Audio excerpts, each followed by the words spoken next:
helping us talk things through with Uncle Ip. Good thing you were able to pick up on what we were putting down. I have been around the both of you for some time now. You could say I have a certain level of expertise in that regard. As for my role in the conversation, think nothing of it. I hardly did anything noteworthy. You never change, do you? Why did you have us walk all this way? Paimon thought we just had to go far enough to be out of earshot. A friend approaches. Hello. XIAO! You're here too? I've been here the whole time?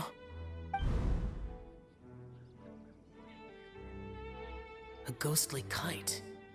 Could that elusive Director Hu be coming to Wangshu Inn once again? What is she doing here? I suppose it matters not. Given her relationship with Rex, well, ZHONGLI, I might as well go pay my respects.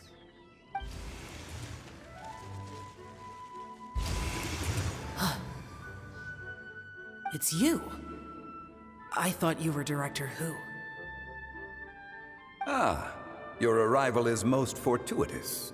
Do you want to try out this new gadget? The addition of the power source makes the takeoff more stable. It's just that... He seems quite immersed in the study of this device. I fear it's almost too stable. It completely negates the pleasure of seeing one's kite sway with the wind.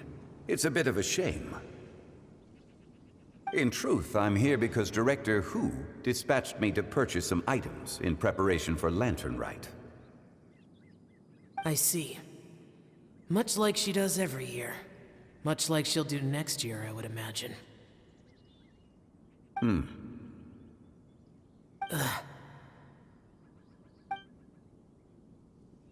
I wrong?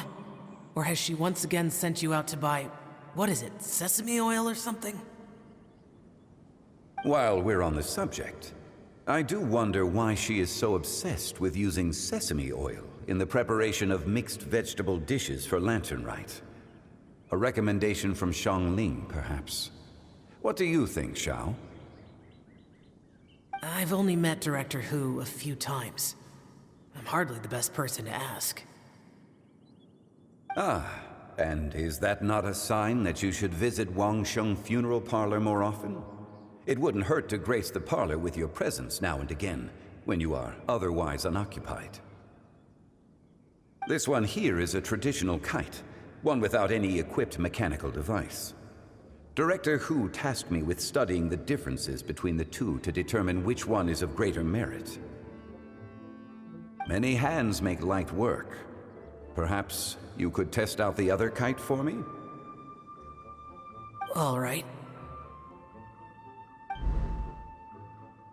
I have made my comparisons. If speed is what you're after, the mechanical kite is the better choice. Wonderful. I shall pass that information along to Director Hu. I'll leave these two kites with you. Perhaps you can find a few friends with which to partake in the activity. You might find it to be an enjoyable use of your time. Oh, wait. Who enjoys kite flying? Well, I would imagine someone of your talent and wisdom is more than capable of finding out. So, you were testing out the kites for Hu Tao and even roped XIAO into doing it for you? Paimon didn't ask earlier because the situation was, awkward. I would hardly say I roped XIAO into anything. I simply sought the help of a friend. Besides, we did the testing together. Seems like our pool of competitors is growing. Do you like kite flying, XIAO? I suppose I neither like nor dislike it. Although, watching a kite gradually ascend into the sky does bring me a certain peace of mind. Perhaps they're a bit like Shao lanterns in that way. Kite flying is also a pleasant form of relaxation. Have you ever thought about making a kite, XIAO? Cloud Retainer taught us how. We can teach you if you want. There's no need. Menogias was the only Yaksha among us who had an interest in matters of ornamentation and design. When Lantern Rite is over, come find me near Pervasi's temple if you have the time.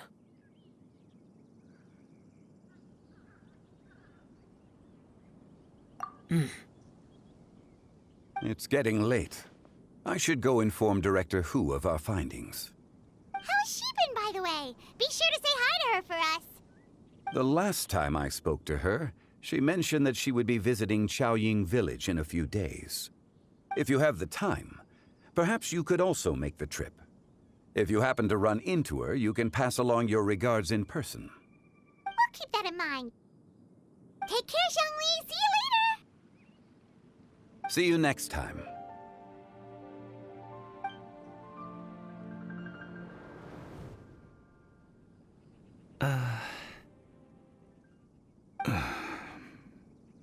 Coming. You can go first. I don't have anything to say. Then I'll go. I still don't want to leave Liyue Harbor. Oh. I can't say I support that decision, but... Hey, let me finish before you get all worked up. Sit, Shenhe, sit. You must be tired from your journey. Shall I pour you a cup of tea, or would you prefer something else to drink? No need. I'm not tired. They're gone, Master. Perfect.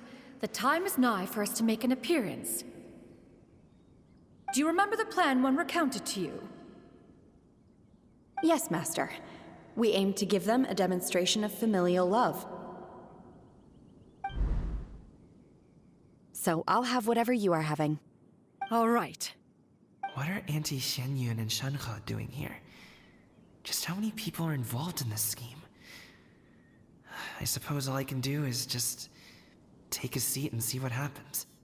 Perfect. I just so happen to have bought some Sunglo tea recently. It's quite the delectable variety. Or it would be if one has not been forced to drink it every day in the hopes of whittling down one's considerable stash. One has more than had one's fill already. Oh, forget it. Such thoughts detract from the present need to keep up the conversation. Has work been busy during the holiday season? Do you need my help with anything? Drunk guests can sometimes cause trouble, but I deal with them as you taught me, by pinning their heads against the table. Are Auntie Xianyun and Shenhe serious right now?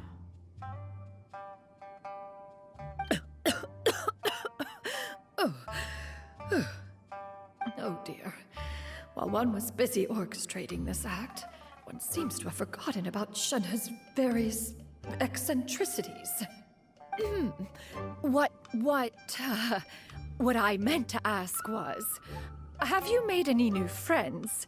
We live so far from each other. It would be a great comfort to me to know you were surrounded by good companions. You already know of my past circumstances. Recently, I've been conversing with Guoba in the kitchen at night. Guoba can't talk, but his companionship is a comfort. The poor child. Her one friend can't even talk. I guess maybe Gaming is not doing so bad after all. Perhaps I've been too hard on him. Let's move on, shall we? Do you have any plans for today, Shenhe? How about we do something fun? That sounds about right. Take her to do something fun, and perhaps she'll loosen up a bit. Like we used to do when we would carry stones up and down the mountain from dawn until dusk, picking herbs to eat for dinner along the way. If that is what you ask of me, then that is what I shall do. Dad, here, have some tea. Or no, wait, let's not have any just yet. Yeah. I simply can't listen to that any longer. Coming. I'd like to finish what I was trying to say before. I don't support your decision to stay in Liyue Harbor, because living there is too hard on you. If you come home, there will be people to help you. I'm not saying we have to live under the same roof. I know our personalities are too similar to avoid butting heads. But you'll have your aunts, uncles. They'll all do whatever they can to help.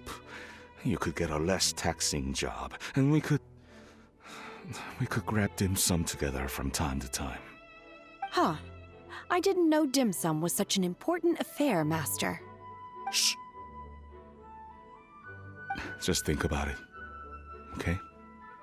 You don't have to decide now. Dad really has changed a lot. He would never have said these things to me before. But thank you, Dad.